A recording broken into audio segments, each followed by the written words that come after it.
Hello, Reddit community. My name is Michael Johnson, and during my recent journey on the roads, I experienced a truly strange and frightening encounter. As a truck driver with over 25 years of experience, I faced many challenges throughout my career.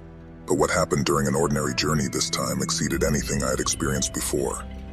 I had a simple yet important task: to help a client transport their furniture from their former home in Asheville to their new residence in Knoxville. I had carefully loaded and secured the furniture in my trailer, preparing for a long drive that, under normal circumstances, would have been just a routine part of my work. However, it eventually turned out to be much more than that. I was on the main highway and noticed it was extremely congested.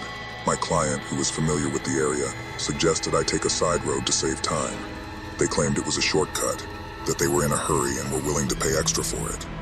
Their request struck me as odd, especially since they were paying extra for a shorter route. Curiosity prompted me to ask why they were so insistent on paying me more. As we drove, the client began to show signs of unease, and then told me with a trembling voice, "Don't you know about the bride's legend?" Looking at him through the rearview mirror, I asked in confusion, "What bride? What legend?" With a somber tone, my client began to whisper the story. It's an old tale tied to a bride who suffered a tragic accident on her wedding day. It said that in a dangerous curve on this road, the car she was in went off the road and was destroyed. She didn't survive, but her body was never found. Those who claim to have seen her say that on nights when the mist blankets this road, she emerges from the fog and travels along the roadside, searching for the person responsible for the accident, in a desperate attempt to find her rest. Moreover, some say that drivers unfortunate enough to spot her have been cursed, and their cars have been involved in terrifying accidents. So far, there have been no survivors. Leaning toward the steering wheel to see ahead better, I absorbed his words as a slight shiver ran down my spine. "So, you're saying that this shortcut passes through the place where this accident happened?" I cautiously inquired. "Exactly," he replied, his voice carrying the weight of the legend. "And that's why I was so insistent on taking it. I'm sorry if I put you in an uncomfortable situation, but I have a feeling that if we hurry and pass through that dangerous curve, maybe we'll shorten our travel time, even if it's a less pleasant journey." With each additional mile on the side road, I began to wonder if this dark legend had any grain of truth to it, or if it was just a story meant to frighten.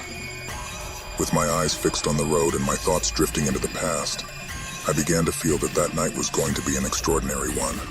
As we continued down that road, fortunately, we encountered no mist-shrouded bride or eerie signs.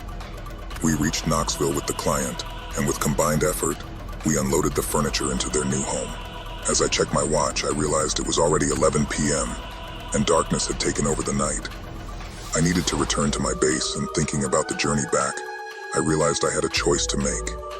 Ahead of me stretched the main road, which might be congested at this late hour, or I could take the shortcut that passed through that dangerous curve, the same road where, according to the legend, the bride appeared.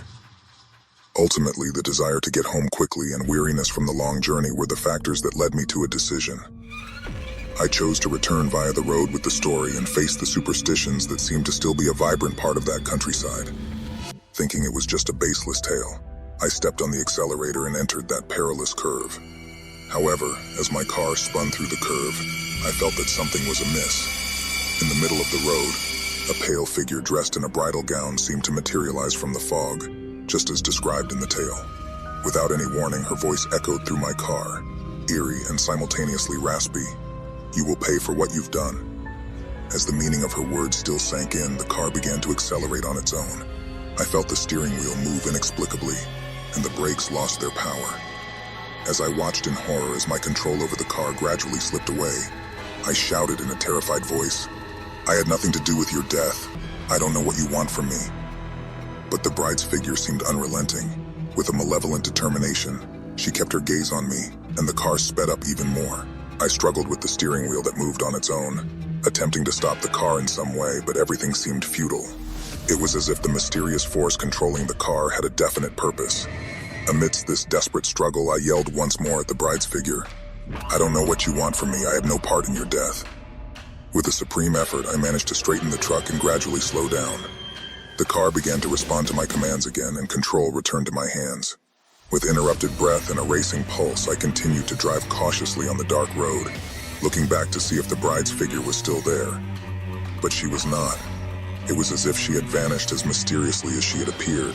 In the headlights' glow, the road seemed darker and more menacing than ever before. I struggled to regain my composure and continued forward, as unanswered questions haunted my mind. Although I eventually made it home, my heart still pounding wildly and my thoughts still clouded by the terrifying experience. The memory of that night has haunted me ever since. As I settled into my armchair, I realized that that dark road and the bride's legend had found a place in my mind, a place from which they could not easily be banished.